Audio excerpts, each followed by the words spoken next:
found somebody, I say you don't cross my mind. And she doesn't know that your favorite place is still mine. Now I take the long way home, avoid what I can't let go. I don't always think about you, but sometimes I do, 'cause sometimes I drive through all of the streets we used to on First Avenue. 'Cause sometimes I don't even know where I'm going at first. All of the turns that I had to unlearn, back to the surface, the feeling of all that we were. I don't always think about you till First Avenue, that's when I do. So as you hopefully will have seen in the intro to this video, last week I went up to Edinburgh for a couple of days with my mum, and originally I was planning on doing a birthday vlog while we were away, but I wasn't doing so good with my mental health last week, and honestly I'm still not feeling great right now, but I didn't really feel like being on camera last week, so I thought instead I would sit down and just talk through what we got up to and share some of the footage that I took while we were out and about, because I did actually film quite a lot while we were away. I just didn't do any bits where I was talking to camera or even explaining what we were doing. This was actually the second time that I've ever been to Edinburgh. The first time was actually in March 2020, about 3 weeks before the UK went into lockdown. So it felt a little bit surreal going back, and especially going back with my mum, because last time I went I was by myself, and I think my mum has actually been to Edinburgh before. I think she said that she went in 2019 or 2018, but her and my stepdad were basically doing a road trip around Scotland, so they only had the one day in Edinburgh and they didn't really do a lot of exploring or see much outside of the castle. Yeah, it was really nice to be able to explore and experience Edinburgh together. So on the morning of my actual birthday we went to the cat cafe, which is called Maison de Moggy.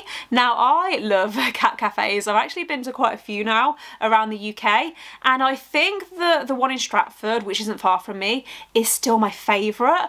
But I do love the one in Edinburgh, and I love all of the cats and how they're just so cute, but also they each have their own personalities. I think we also went at a good time because the cats were fairly active and we got to see them during their treat time, which is basically where they bring out a bunch of games and the cats have to solve the puzzles to get to the treats, and some of the cats were better at it than others, and it was just really, really funny. We also had cake and hot chocolate while we were there, which were both amazing, although I will say that my drink had just a little too much cream in it and a lot of syrup, and so I only managed to drink half of it, but it was still really, really good, and I'm really glad that I was able to go back, because the first time that I went to Edinburgh, Maison de Moggy was one of the places that I enjoyed the most. After the cat cafe we mostly spent the rest of the afternoon just wandering around Edinburgh and taking in the sights. So from the grass market we walked up to Edinburgh Castle and then down along the Royal Mile towards Colton Hill, which has the most beautiful view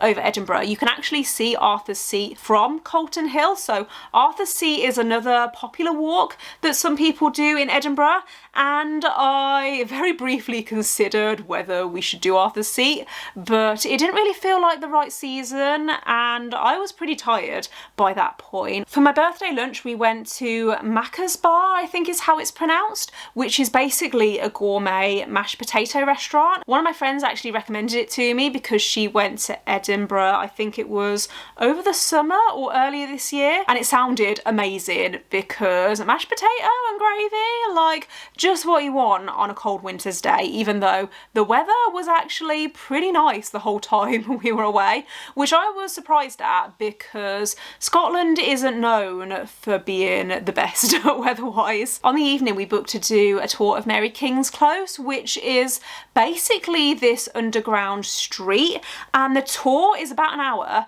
and they take you down underground and show you where people used to live, and they tell you a little bit more about Edinburgh's history, which was really, really interesting actually. It reminded me a little bit of a tour I did the last time I went to Edinburgh, which was a tour of the vaults. I don't know, I just find all that really interesting, learning about history and stuff, and it was a really good tour actually. I would definitely recommend it as something to do in Edinburgh, because we had considered doing the Edinburgh dungeons, but I've done a few of the dungeons around the UK and I found that they're quite touristy, and my mum felt the same, and so that's why we decided to do Mary King's Close instead, and I think it was a lot cheaper as well than the dungeons. On our second and final day we went for brunch at this place called Ludon's, I think, which was amazing. My avocado toast was so good, and my mum actually said it's the best breakfast that she's ever had, so take from that what you will. Next up we went book shopping, although I will say that it was mostly book window shopping because I didn't want to have to carry any books home, so I didn't end up buying anything in the end. But there were two bookshops that we visited: Waterstones, which is on Princes Street opposite the gardens underneath Edinburgh Castle, and then we also walked back up the hill to the old town where we popped into Blackwell's, which is an independent bookstore that we have in the UK. I'm pretty sure that there's a few shops around the UK. I know that there's definitely one in Oxford because I went there a few months ago. I'm not really sure if they have any others around the UK, but I know that they have a website and they do also ship internationally. From Blackwell's we walked up to the National Museum of Scotland, which is actually free to enter, although you can give a donation which goes towards the general upkeep and maintenance of the museum. The museum is actually huge. It's set across a few different levels and there's loads of different exhibitions, is that the right word? Loads of different exhibits, and you could easily spend half a day there, although I think that me and my mum were there for around 2 hours. My favourite thing about the museum though is definitely the rooftop terrace, which has the most amazing view of Edinburgh Castle, and at the time that we went it was quite late in the day, so the light and everything and the sun was setting and it was just stunning. For our final evening we didn't actually do that much because I was pretty tired by that point. We walked over 40,000 steps within the space of 2 days and my feet and my ankles were not having a great time, but we did pop up to Edinburgh Castle just to see the light display that they had going on there. But it was a really nice way to end the holiday, and so I guess that kind of summarises what we got up to. But I did also just quickly want to mention some books that I got for my birthday, because as I said I didn't buy any books while I was away, but when I got home and I opened my presents up I did find that I had a couple of books, more than a couple of books actually. So my dad actually got me the Second Era Mistborn trilogy, which I am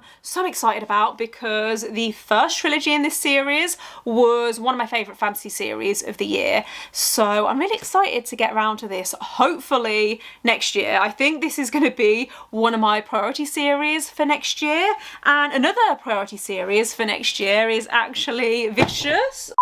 Can't remember what I was saying, but yeah, another priority series for 2022 is going to be Vicious and Vengeful. I think this duology is actually called the Villains duology, but my mum got me this box set and I'm really excited for it because I've read quite a few V. Schwab books now and I haven't yet had a 5-star V. Schwab book, but I think that this duology definitely has potential. So yeah, that's my little mini book haul, I guess, birthday book haul. I'm gonna wrap things up now because I feel like I've been talking for a really long time, but thanks for watching if you have made it this far. Like I said, I wasn't feeling great last week with my mental health. My birthday over the past few years has been just a little bit difficult, not just because of general pandemic related anxiety, but also there's certain times of the year where I can feel myself falling into a hole, and so last week was a little bit difficult, but I'm feeling good now and I'm trying to stay positive and look forward to Christmas, even though we don't have a clue what's going on at the moment in the UK at the moment and the government is a mess. But yeah, I think I'm gonna end the video here. I almost said vlog then. This wasn't a vlog, it was a sort of vlog. What am I saying? Yeah, I think I am going to end the video here though, so thanks for watching and I will see you in my next one. Bye!